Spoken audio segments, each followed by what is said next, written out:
예수의 피밖에 없네.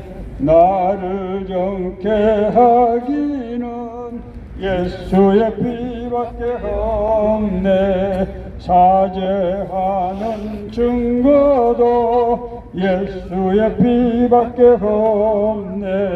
예수의 흘린 피 날 희게 하오니 귀하고 귀하다.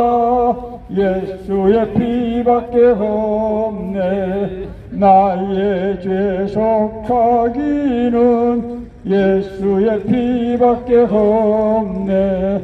나는 공로 없도다. 예수의 피밖에 없네. 예수의 흘린 피 날 희게 하오니 귀하고 귀하다. 예수의 피밖에 없네. 평안함과 소망은 예수의 피밖에 없네. 나의 의는 이것뿐 예수의 피밖에 없네. 예수의 흘린 피 날 희게 하오니 귀하고 귀하다. 예수의 피밖에 없네. 영원토록 내 할 말 예수의 피밖에 없네. 나의 찬미 제목은 예수의 피밖에 없네. 예수의 흘린 피 날 희게 하오니 귀하고 귀하다. 예수의 피밖에 없네. 아멘. 사랑하는 여러분, 오늘은 무슨 날입니까? 오늘은 2024년 1월 11일 거룩한 주일입니다. 이제 오늘은 특별히 우리가 설날을 기념하는 설날 기념 예배로 드리는 날입니다. 이제 제가 우리나라 설날과 유대 나라의 어떤 절기가 너무나 의미로나 이제 실제적으로 비슷한 절기가 있습니다. 오늘 그 절기에 대해서 이제 제가 하나님의 말씀으로 설명을 드리겠습니다. 제가 본문 우리 출애굽기 12장 1절에서 14절에 있는 말씀 중에서 핵심되는 말씀을 먼저 몇 절 읽어 올리겠습니다. 여호와께서 애굽 땅에서 모세와 아론에게 일러 말씀하시되 그 이달을 너희에게 달의 시작 곧 해의 첫 달이 되게 하고 너희는 이스라엘 온 회중에게 말하여 이르라. 이달 열흘에 너희 각자가 어린 양을 취하되 이달 열 나흘까지 간직하였다가 해질 때 이스라엘 회중이 그 양을 잡고 그 피를 이제 양을 먹는 집 좌우 문설주와 임방에 바르고 그 밤에 그 고기를 불에 구워 무교병과 쓴나물과 아울러 먹되 아침까지 남겨두지 말며 아침까지 남은 것은 곧 불살이라. 너희는 이것을 이렇게 먹을지니 허리에 띠를 띠고 발에 신발 신고 손에 지팡이 잡고 급히 먹으라. 이것이 여호와의 유월절이니라. 내가 그 밤에 애굽 땅에 두루다니며 사람이나 짐승을 막론하고 애굽 땅에 있는 모든 처음 난 것을 다 치고 애굽의 모든 신들을 심판하리라. 나는 여호와라. 내가 애굽 땅을 칠 때 그 피가 너희 사는 집에 있어서 너희를 위하여 표적이 될지라.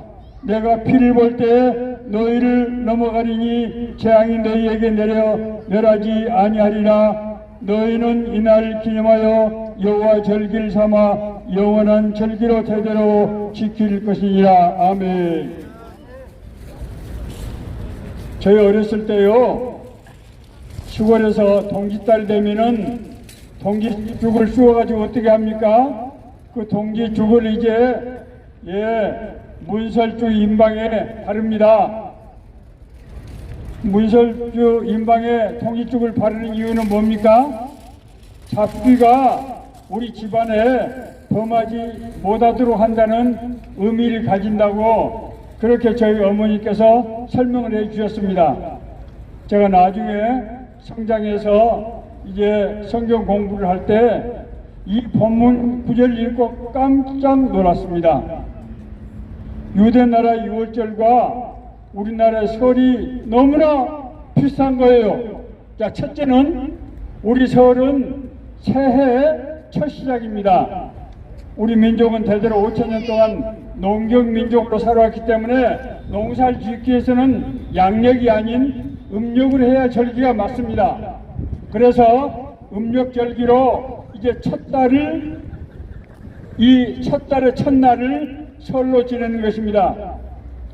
여러분, 사랑하는 여러분, 이스라엘 백성이 애굽 땅에서 430년 동안 노예 생활하다가 여호와 하나님께서 애굽의 노예 생활에서 풀어서 이제 애굽에 나와서 적과 거리는 가나안 땅으로 인도할 때 이제 애굽 왕 바로가 애굽 백성들을 놔주지 않는 거예요.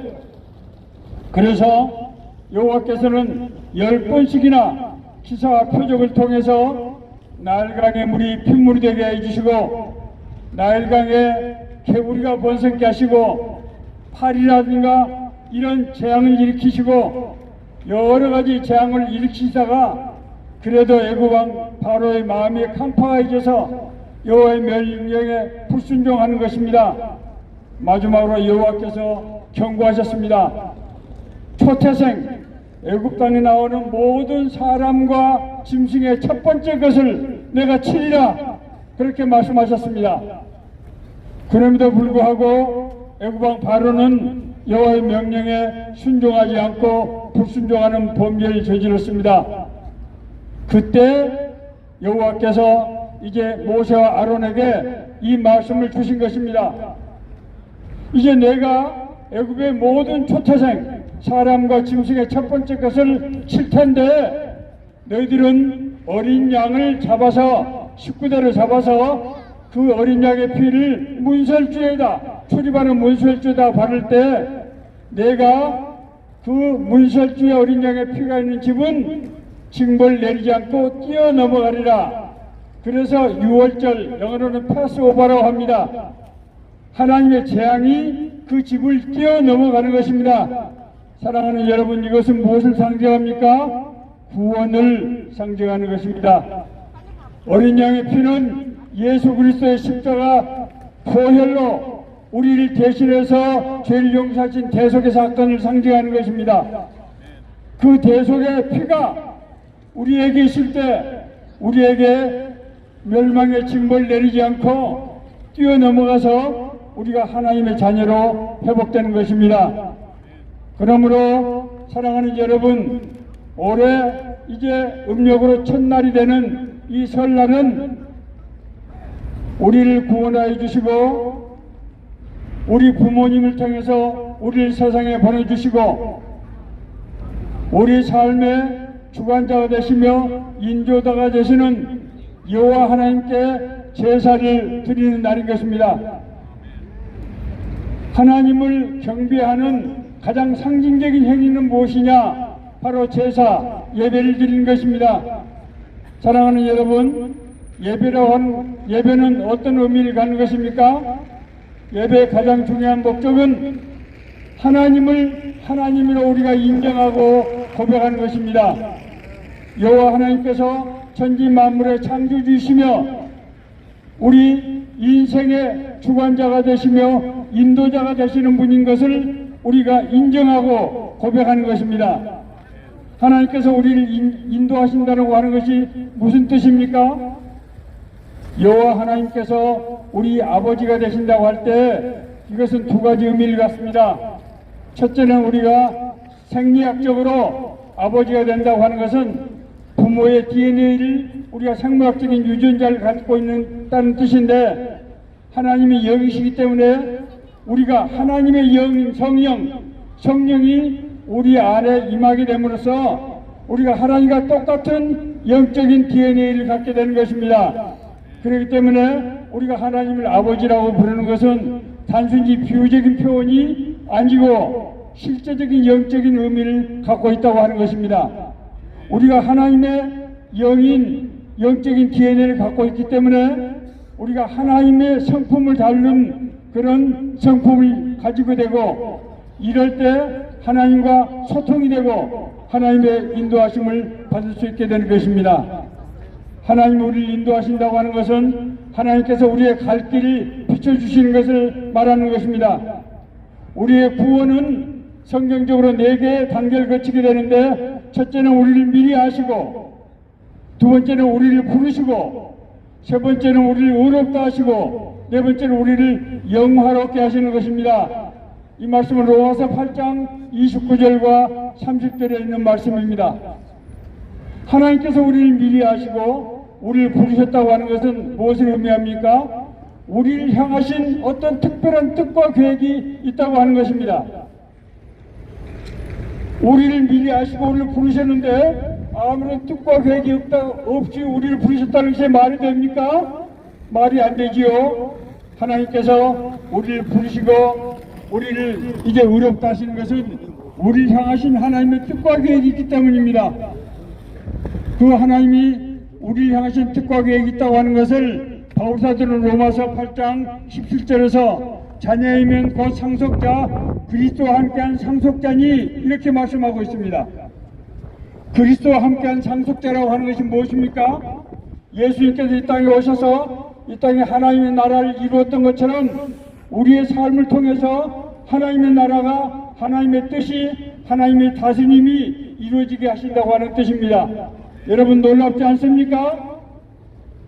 하나님이 우리를 인도하신다고 하는 것은 바로 우리가 하나님의 뜻을 알게 하시고 우리를 하나님 뜻 가운데 인도하셔서 우리의 삶을 통해서 하나님의 놀라운 뜻과 계획이 이루어진다고 하는 것입니다.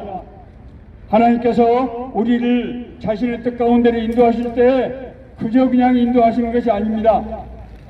하나님의 영이시고 하나님의 나라의 일은 영적인 일이기 때문에 인간의 육신으로 할 수 없습니다. 아무리 머리가 좋아도, 아무리 힘이 세도, 아무리 영향력이 있어도 자기의 육신의 힘으로 하나님의 나라 일을 할 수가 없습니다. 그럼 어떻게 합니까? 하나님께서 그렇기 때문에 우리에게 하나님의 영인 성령의 권세와 능력을 주시는 것입니다. 하나님 우리를 인도하신다고 하는 것은 성령의 권세와 능력을 우리에게 주신다고 하는 뜻입니다. 그리하여 우리를 만나는 사람들이 구원받고 거듭나게 되고 하나님과 소통하며 하나님의 음성을 듣고 인도함을 받게 되고 하나님과 동행하는 역사를 통해서 우리 삶을 통해서 하나님의 뜻과 계획이 온전히 이루어지게 된다고 하는 것입니다. 세 번째, 하나님께서 우리를 인도하신다고 하는 것은 우리에게 영원한 생명을 주신다고 하는 것입니다. 자, 영생이라는 말은 두 가지 뜻을 이것도 가지고 있습니다. 첫 번째는 영원한 생명이라고 하는 것입니다. 영원한 생명이라고 하는 것은 영원히 죽지 않은 뜻도 있지만은 정말로 중요한 뜻은 하나님의 생명이라는 뜻입니다. 하나님의 생명이 우리 안에 있게 되는 것입니다. 그러므로 우리는 하나님과 동행하는 삶, 천국의 삶을 살 수 있게 되는 것입니다. 사람이 아무리 훌륭해도 아무리 선한 일을 많이 해도 하나님의 생명이 없으면 하나님의 나라 들어가서 살 수가 없습니다. 영생은 바로 이것을 의미하는 것입니다.